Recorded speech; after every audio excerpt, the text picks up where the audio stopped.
Ang pagkamatay ni Jesus.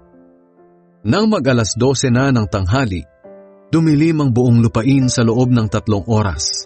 Nang mag-alas 3 na ng hapon, sumigaw si Jesus ng malakas, "Eloi, Eloi, lema sabachthani," na ang ibig sabihin ay, Diyos ko, bakit mo ako pinabayaan?" Nang marinig iyon ng mga nakatayo roon, sinabi nila, "Pakinggan ninyo, tinatawag niya si Elias." Tumakbo agad ang isang tao at kumuha ng espongha at isinawsaw sa maasim na alak. Ikinabit niya ito sa dulo ng isang patpat at idinampi sa bibig ni Jesus para sipsipin niya. Sinabi ng taong iyon, "Tingnan natin kung darating nga si Elias upang ibaba siya sa krus." Sumigaw ng malakas si Jesus at nalagutan ng hininga.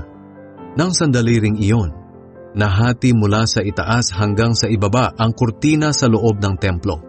Nakatayo sa harap ng krus ang kapitan ng mga sundalo at nakita niya kung paanong nalagutan ng hininga si Jesus. Sinabi niya, "Totoo ngang siya ang anak ng Diyos."